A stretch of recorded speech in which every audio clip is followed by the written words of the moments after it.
pinakamalalim na bahagi ng dagat ng Batangas, sa ilalim ng anino ng bulkan, may isang kaharian na puno ng hiwaga. Dito naninirahan ang mga sirena, mga tagapag-ingat ng karagatan. Ngunit isang araw, ang prinsesa ng kahariang ito, si Liwayway, ay naghangad ng isang bagay na ipinagbabawal ng kanyang mundo, ang makita ang ibabaw ng lupa. Si Ramon ay hindi lamang isang mangingisda. Siya ay isang anak na pinangakuan.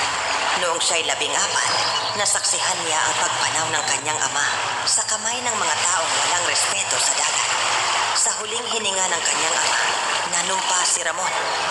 Hindi ko hahayaang mawasak ang dagat na nagbigay buhay sa... Ramon, ang dagat ay hindi natin pag-aari. Ito'y hiram. Ibalik mo ito ng buo sa mga susunod na henerasyon. Isang gabi ng kapilugan ng buwan, sumuway si Liwayway sa babala ng kanyang ama, ang hari ng mga sirena. Lumangoy siya patungo sa ibabaw, at doon siya'y sinunggaban ng mga alon ng kapalaran. Nang siya'y magkamalay, ang unang bumungad sa kanyang paningin ay ang mga matang puno ng pag-aaruga, ang mga mata ni Ramon. Sino ka? Bakit mo ako iniligtas? Dahil walang nilalang na dapat magdamdam ng takot sa piling ng dagat. Sa loob ng 7 araw natuto si Liwayway ng mga ritual ng lupa, ang lasa ng mainit na sabaw, ang halakhak ng mga bata, at ang init ng kamay na nag-aabot ng tulong. Si Ramon naman ay natuto ng mga ritual ng dagat, ng mga balyena, ang sayaw ng mga pating, at ang lihim na wika ng mga alon. Bakit mo ginagawa ito, Ramon? Hindi ka ba natatakot na malaman ng mga tao na may sirena ka? Ang katotohanan ay hindi dapat ikatakot, Liwayway. Ito'y dapat ipaglaban. Ngunit ang liwanag ng pag-ibig ay hindi maitatago.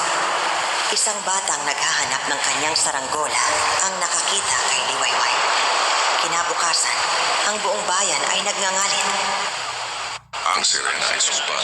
Ito po ang halimaw.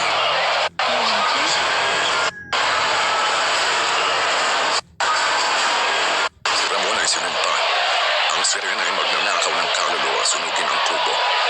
Para pigilan ang karahasan, nagpasya si Liwayway na isakripisyo ang kanyang pag-ibig.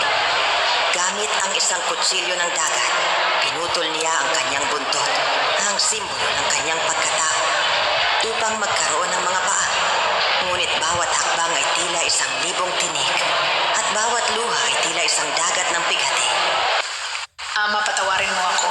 Ngunit ang puso ko'y hindi na kayang bumalik. Pagkalipas ng mga taon, ang pag-ibig nila ay naging sandigan ng pagbabago. Sa tulong ni Liwayway, muling sumigla ang dagat.